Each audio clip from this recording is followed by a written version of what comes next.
पूरी दुनिया में इस आलमी वबा के नाम से खौफ का खेल खेला जा रहा है। इस खौफ को फैलाने के क्या मकासद हैं? इसका बराह रास्त फायदा किसे है? इस सब का मास्टरमाइंड कौन है? ये सब बातें इस वीडियो में जानने की कोशिश करेंगे। यरूशलेम को इसराइल का दारुल हुकूमत बनाने की तैयारियां जारी हैं। बड़ी बड़ी अमेरिकन कंपनीज तल अबीब शिफ्ट होना शुरू हो गई हैं। आज ट्रंप, मोदी, नेतन्याहू को निजात दहिंदा बनाकर पेश किया जा रहा है, जो कि दुनिया के सबसे बड़े शैतान हैं। इस वबा के आने से मसला कश्मीर दब गया। भारत में मुस्लिम मुखालिफ बिल के खिलाफ जो एहतजाज जारी था वो खत्म हो गया। मुसलमानों को उनकी इबादतों से दूर किया गया। तमाम मुकद्दस मकामात बंद कर दिए गए हैं। जहां पूरी दुनिया इस मसले की वजह से लॉकडाउन का शिकार है, वहीं इसराइली हेल्थ मिनिस्टर का बयान सामने आता है कि पास ओवर से पहले हमारा मसीहा आने वाला है जो इस आलमी वबा से निजात दिलाएगा।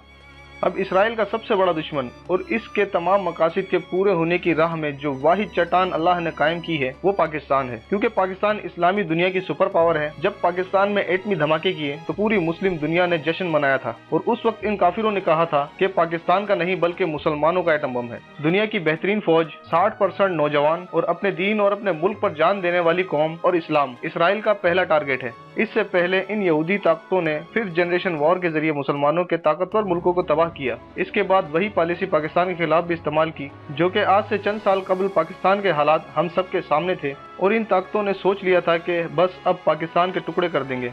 मगर अल्लाह की मदद से हमारी फौज और गुमनाम हीरोज ने अपना लहू देकर वतन अजीज को दुश्मनों से महफूज किया।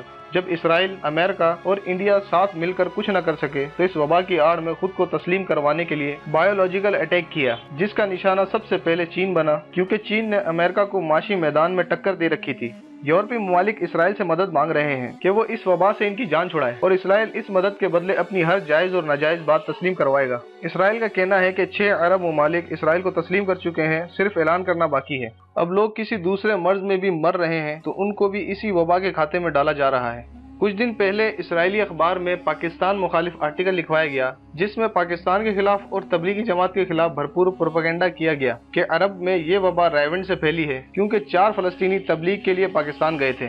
जबकि मिडिल ईस्ट मॉनिटर नामी एक अखबार लिखता है कि इसराइली फौजी 4 फलस्तीनों को गिरफ्तार करके ले गए थे। इसके बाद कुछ अरसे बाद खबर आई कि 4 फलस्तीनी इस वबा का शिकार हैं। इसराइल 8 अप्रैल पास ओवर से पहले पूरी दुनिया से यहूदियों को इकट्ठा कर रहा है और रिपोर्ट्स के मुताबिक 800 के करीब यहूदी इसराइल पहुंच चुके हैं और इनका कोई कोरोना टेस्ट नहीं करवाया गया। और ना ही इसराइल को इस बात का डर महसूस हो रहा है कि इन बाहर से आए हुए लोगों में से कोरोना इनके मुल्क में फैल सकता है, जिससे इस बात का अंदाजा लगाना मुश्किल नहीं कि इस वबा की वैक्सीन इसराइल के पास मौजूद है।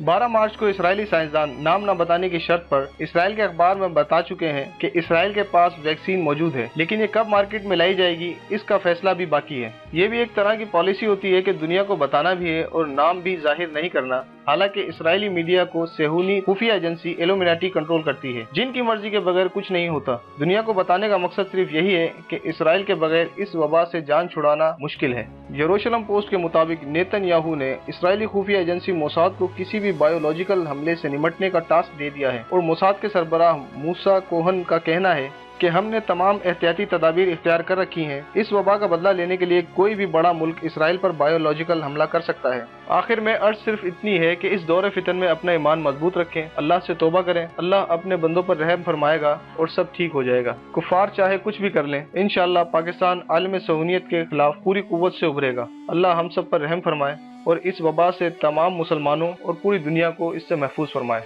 आमीन।